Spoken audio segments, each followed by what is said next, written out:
Well, that was working smoothly until we realized that we screwed up. No, there's no we. I wrote on there right rear. No This is my right hand. I guess I was looking at it from the rear when I wrote it down. Because I guess I'm just like AOC looking at a map upside down thinking Venezuela is beneath the equator.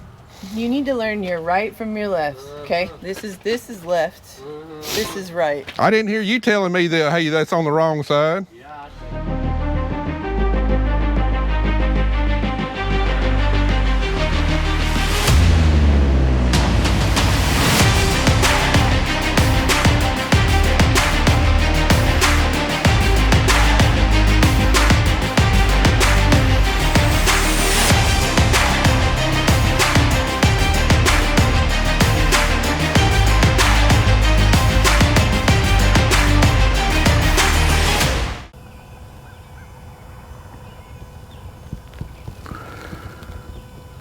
Well, look at that. It is now safe enough for me to walk to work rather than having to drive to work. Yeah, when me and Kelly left for New York City a little over a week ago, I mean, all of this was still covered by snow and ice, and man, it had been hazardous just even walking for right at 2 weeks, and I'm glad to see all that white stuff gone. But anyway, after being away from the farm for a little over a week in both New York City and the Farm Machinery Show, we got a whole lot of catching up to do, but first of all, I want to thank everybody that came up and shook our hands at the Farm Machinery Show. All the viewers we got to meet, hear your story and everything. Just want to say a huge thanks. We enjoyed meeting each and every one of you, and also want to give a huge shout out and thanks to Acres TV and Ag Revolution for allowing us to be part of their program for the 3rd consecutive year. Just really enjoy going up there, hanging out with them, helping them out with their program and all that. So a big thanks to Acres TV and Ag Revolution. All right, before the Farm Machinery Show, and while Kelly and I was in New York, Andy was working on getting a semi-truck and trailer washed and cleaned up, but still got a little bit more to do. Well, we're not going to do that today because I want to get this drill done. It's President's Day. Carter's going to be out of school yet again another day, so he's going to be down here. So 3 hands on this drill, and I want to get as far along on it as I possibly can. And also, I want to get some of this stuff put together and out of the way so we can put the chickens back in their rightful place. I'm tired of hearing their criticisms every day on how we're doing our job.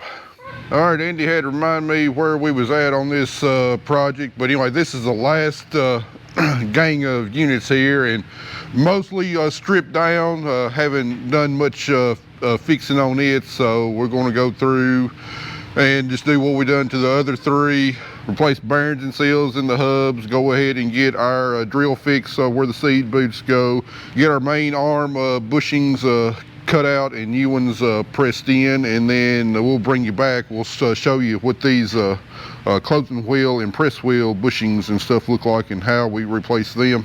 After that, then we'll start mounting some new boots on, all that kind of stuff.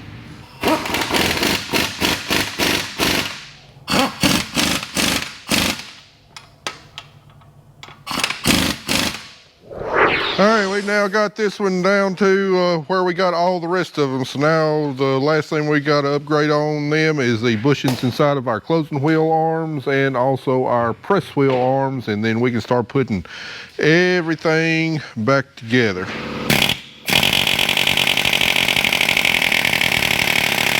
You have to alternate positions, otherwise it gets wedged in there.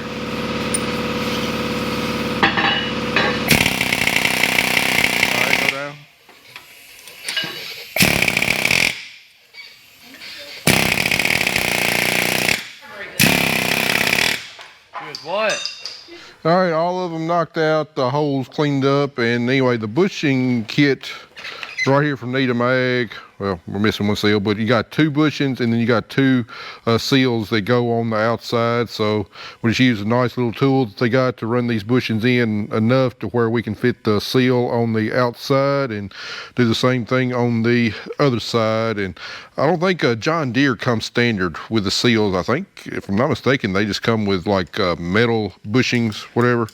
And anyway, these poly bushings, I mean, like I said, they last forever. So this drill's been over 8,000 acres, and like I said, there's either the front gang or the rear gang. The bushings weren't even wore out. Now we had a lot more slop and the other game. But these things are super high quality, and in fact, they kind of a pain in the butt to knock out, even with the tool. I mean, they fit up in there nice and tight. So Andy got the bright idea. I'm just going to burn them out with a torch.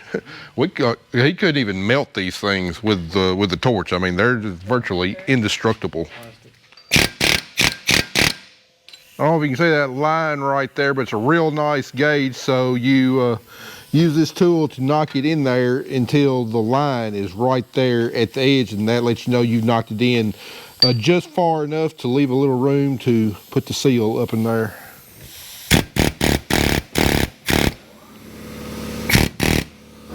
All right, just like that, that one's done. So just go down through, do the rest of them the exact same way, and then these closing wheel arms, the exact same bushings, the exact same system. So go ahead and get all these knocked out. All right, we got all the bushings knocked out and all the bushings replaced. Now we're going back with our disc, and then we'll put the seed boots on after that. And these discs, there is a right way to install them and a wrong way to install them. And most people, when they're rebuilding a disc the first time, they get it wrong, including this person the first time that I rebuilt a drill. But anyway, the bevel on this thing goes to the inside. Just like that, because you got to think this thing is angled this way, and you want a nice sharp edge on your seed trench, so the bevel needs to go to the inside right there. Let me take you over here and show you how bad these things were wore out. You can see right there centered up, about a total of 1 inch diameter wore. These old discs, they could have gone a little while longer, but they're definitely at the end of their lifespan, and definitely makes sense. While we got all this apart, just go ahead and replace them, and they'll be good for another 8,000 acres or so. As usual, the chickens always got criticism of my work over here, but anyway, it's now 2 days later, Wednesday, and getting back on the drill. Didn't do any work on it yesterday. We had to work with a production crew for LGS Sustain, working on filming a promo video for LGS Sustain. So I did about an hour's work on this yesterday afternoon. Andy's been working on getting the truck cleaned up from the winter hauling and everything. But anyway, when I last left you, I showed you we was putting it all together, and actually we was kind of doing everything backwards. What we had done is we had went ahead and put the seed boot on without the leaf spring, assembled the disc on there, you know, the gauge wheel and everything else. And then I remember in the past just knocking that leaf spring in last, going up from the bottom and using a cold chisel to kind of knock it up in there. But these 90 series boots are designed differently, I guess, than the ones on my 750 anyway. There's no way to knock it up in there straight or compress it enough to get it up in there. So had to disassemble everything, and found out about the easiest way to install these seed boots with that leaf spring in there is go ahead and slide it in, and then push the seed boot over, get your bolt in. It's kind of a pain in the butt to get everything lined up and held in place, but it is possible. And then after that, we go through, we install the seed discs, of course, with the bevel to the inside.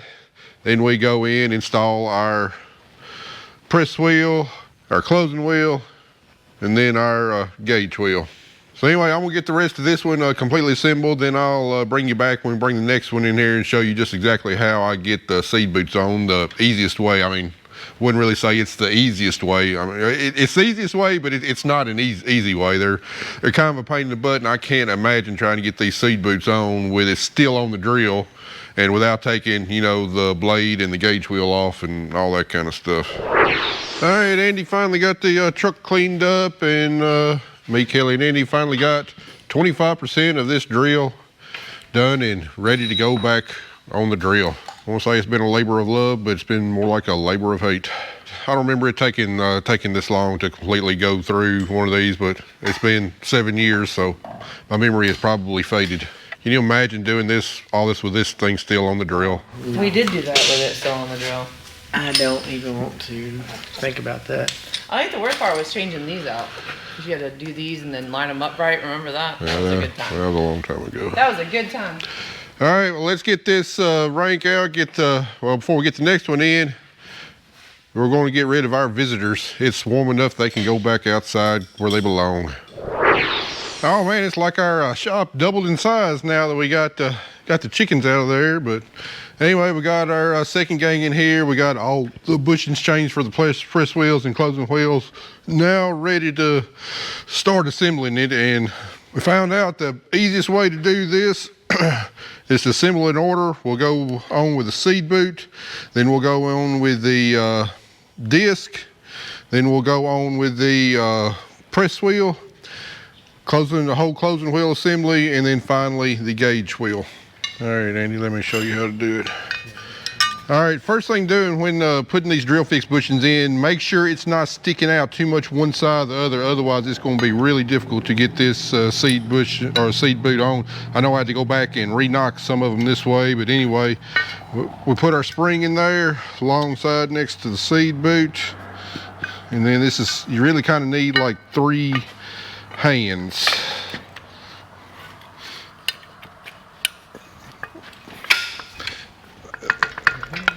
Alright, then just that, like that right there. Not all of them go on that easy. I know just getting it off a little bit. It's always good to have some punches handy. You need a punch. I might. But the big thing is there's a there's a lip right there. That short side needs to be up on top of that lip. And in between there. To get it started.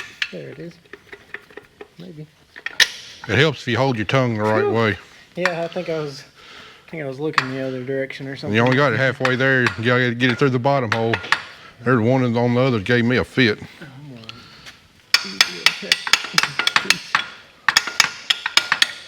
There you go. Nice. You see how the thing was springing in and out? That's the way it's supposed to be. Now all I do is tighten it up, and you don't want to tighten this nut up too much, otherwise you'll kind of clamp it together and it won't have that spring in and out. There's supposed to be crimping lock nuts on there, and I, of course, always use fresh lock nuts on there to make sure that it doesn't get loose, but you also don't have to tighten it up so tight that it freezes your seed boot in place, because you want it to go in and out. Let me speed this up for you. We're gonna put all the seed boots on, the discs, the press wheels, the closing wheels, and then the gauge wheels. I feel like we're on the home stretch now.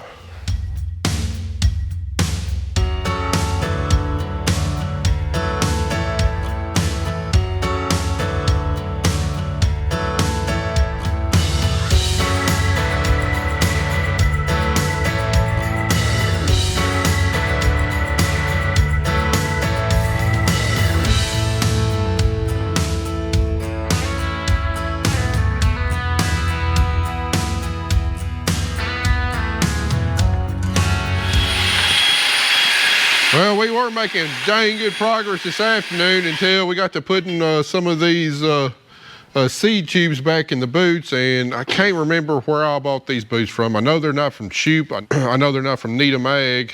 Maybe they were from Abilene Machine, but there's a problem with some of the casting of them whenever they made them. I mean, they got like lips in some of these where we can't get our seed tubes down. We're trying to grind and whatever else, and having trouble with some of them. I'm not too happy with the quality of some of these boots. They might last a long time, but right now I'm not too happy with them. And don't hold me to that. They might have been for someplace different than Abilene Machine. I can't remember, so I don't want to call them out. But whichever ones sell the hardened lower ones that got the gray on it, that's who these come from. Then we got the best combine mechanic in West Tennessee over there giving my combine a full inspection. I didn't have hardly anything wrote down on my list. I'm hoping he's not finding a lot of things that I need to add to my list, because I was hoping for a pretty light repair job on that thing this winter. I'll let him get finished up and I'll go over there and check in with him. Y'all, I am not happy. It's the middle of February, and we should not be working in the shop with the doors open and me sweating. It is way too early in the season to be sweating, but unfortunately, that's the way it is. Unseasonably mild temperatures here in February. But anyway, again, back on this drill again today, the never-ending project of this year. But hopefully today we get dang near done with it. We've got 2 complete gangs put back together, dropped out on the pad, ready to go under the drill, and we got 2 more left, and it's my goal today to completely get all of these put back together, and then maybe tomorrow, depending on what tomorrow brings, be able to stick them back on the drill. So unfortunately, these last 2 are going to take a little bit longer because remember me talking about the O-rings in here. Forgot to replace them, so we gotta disassemble this part, stick O-rings in, then reassemble and put everything else back on there. So not really much more to show you other than that, so let me speed it up for you quite a bit.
I tell you what, this is absolutely ridiculous. The groundhog saw its shadow a couple weeks ago, and I'm down here sweating in February. I'm not ready for spring. I want my cold weather. No. Cold weather come back for at least a while longer. No. But anyway, we finally got all the gangs rebuilt. They are ready to go on the drill. It's about 4 o'clock this afternoon. We managed to get the last 2 rebuilt today, so still got about an hour left this work day. Carter's down here, so we're going to see if we can get one of these stuck back on the drill. The rear ones are going to be the hardest because my forklift won't reach up to lift it up under the drill. So what we're going to do is Andy and Carter are going to get the drill, going to park it right here on the pad, and then we're going to unhook the tractor, and then we're going to place one of those gangs on jack stands in front of the drill, and try and pick the drill up and pull it over and drop it like right on top of the gang, and then that way use a floor jack, jack it up and bolt it up as long as we can get it pretty close to lined up.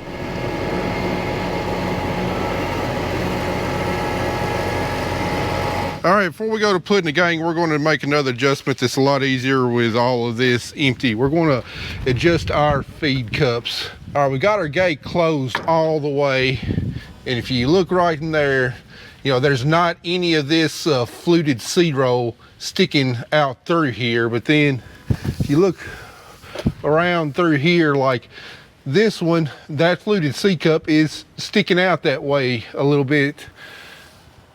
There's another one where the edge of it's sticking out. Then it's flush there. We need to get all of those the same, so each row is putting out the exact same population, because that amount of difference between that one and that one, that's probably about 10 to 15 pounds per acre difference right there between those two. So while we got it easy to adjust, we're going to go ahead and adjust them. And the way we do that is we loosen this bolt that the seed cup is fastened there, and then we can slide it a little bit one way or the other to try and get all of them the same.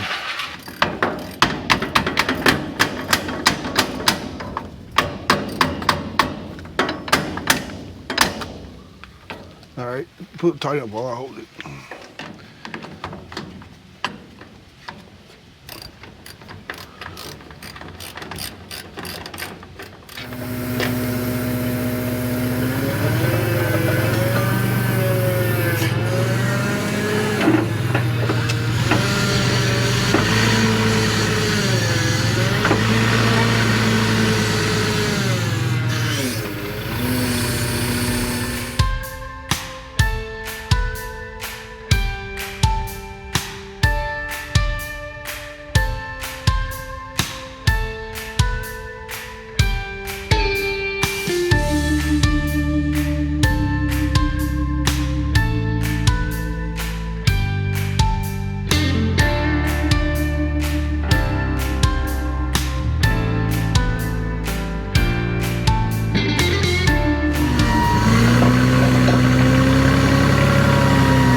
Any better? Yeah, that's pretty good right there. Let's go forward now. Forward.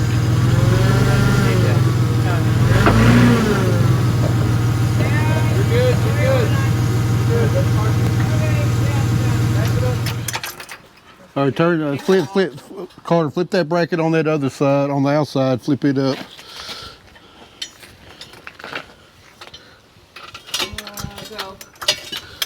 Oh no, we're about to run out of jack. My bracket's on. And now it's back to Hold her. We're out of jack. It's off though.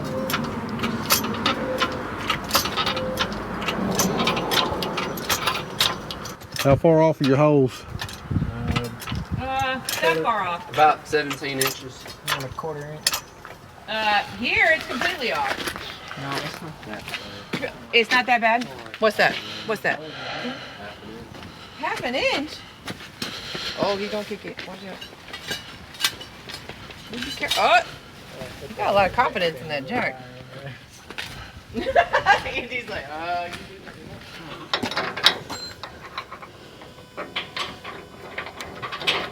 You got them lined up.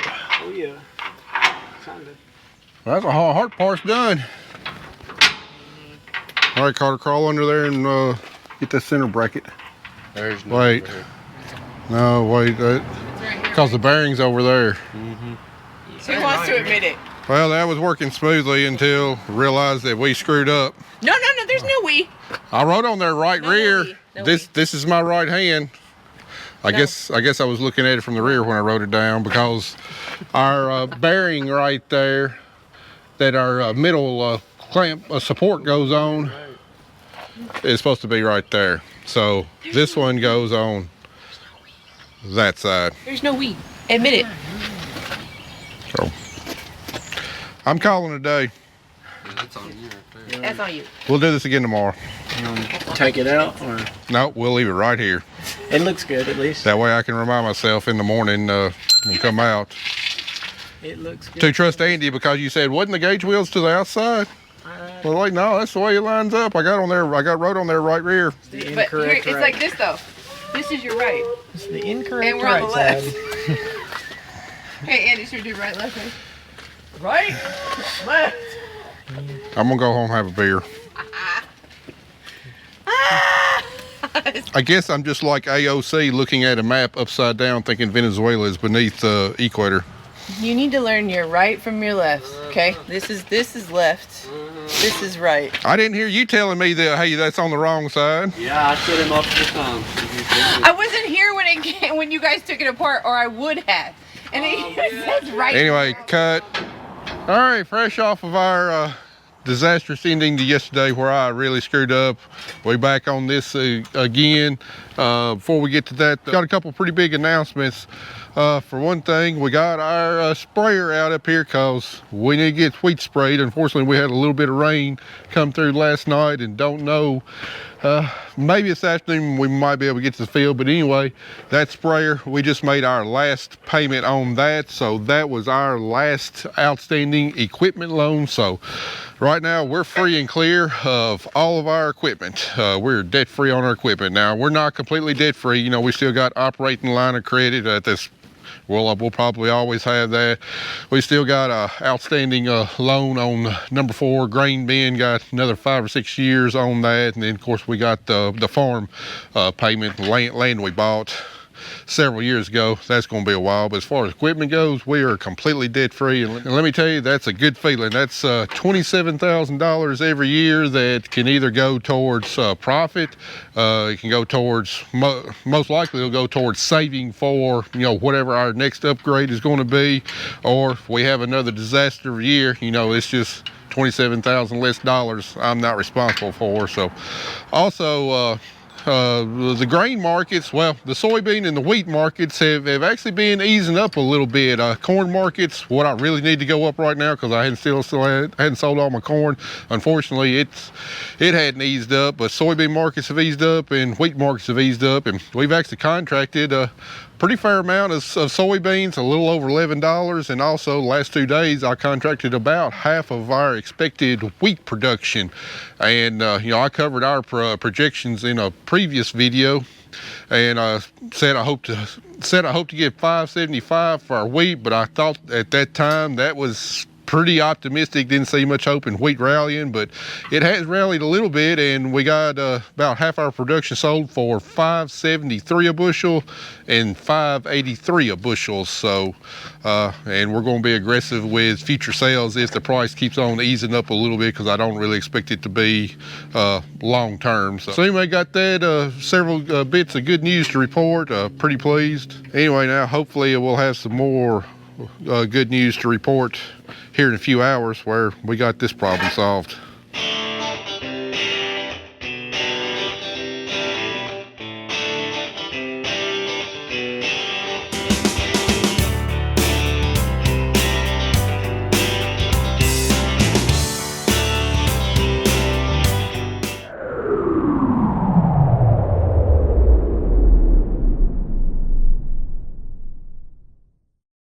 All right, we're taking a little bit of a break from the getting the drill put back together just to get started top dressing our wheat. We're about a month behind on that, and we plan on getting started full blast on it on Monday, because we won't get the drill finished today. But the sprayer hadn't been run in 3 months, and just wanted to make sure that you know, everything is working right on it. There's no leaks, you know, rate controller's working fine, all that kind of stuff. So Andy's getting this 160-acre farm done, and then we'll get back on the drill.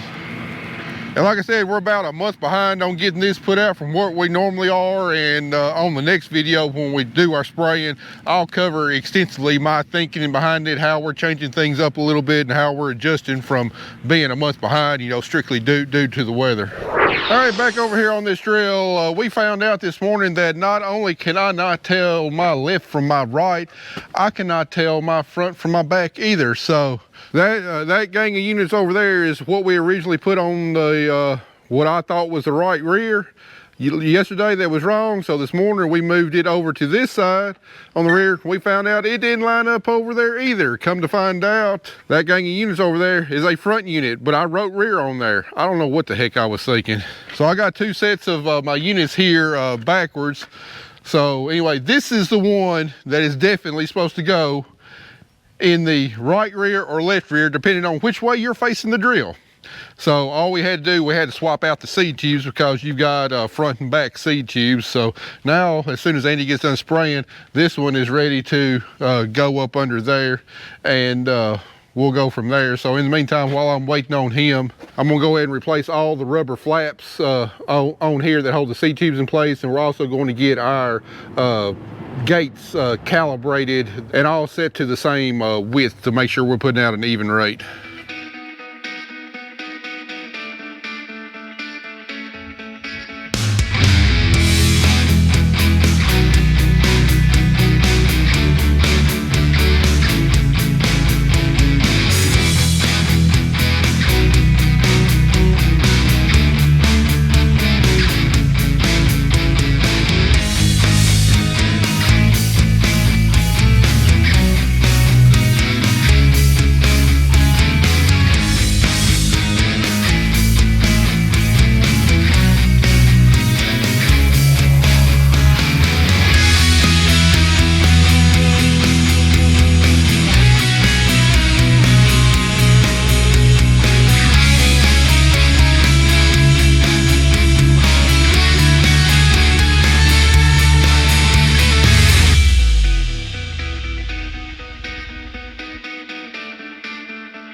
Well, there she is. Those gangs are definitely not near as easy to put back on as they are to take off, but ultimately still a heck of a lot better than overhauling all that stuff with them on there. We're still not quite through. We got this last one, we got it hung under there, but we don't have the cylinder hooked up or the bolts tightened up. It's 6 o'clock on a Friday, and I'm I'm anxious to go home, and I'm sure Andy's anxious to head out on the town tonight. A few more minutes, next week we'll have this sucker wrapped up. So that's going to do it for this drill overhaul. Guys, I hope y'all enjoyed it. Hope y'all learned something, and hopefully if you go on the drill and your drill needs overhauling, now you know how to tackle it, where to source the parts, what to look for when repairing it, and how to repair it for a good long life. So anyway, guys, appreciate y'all watching. See you in the next one.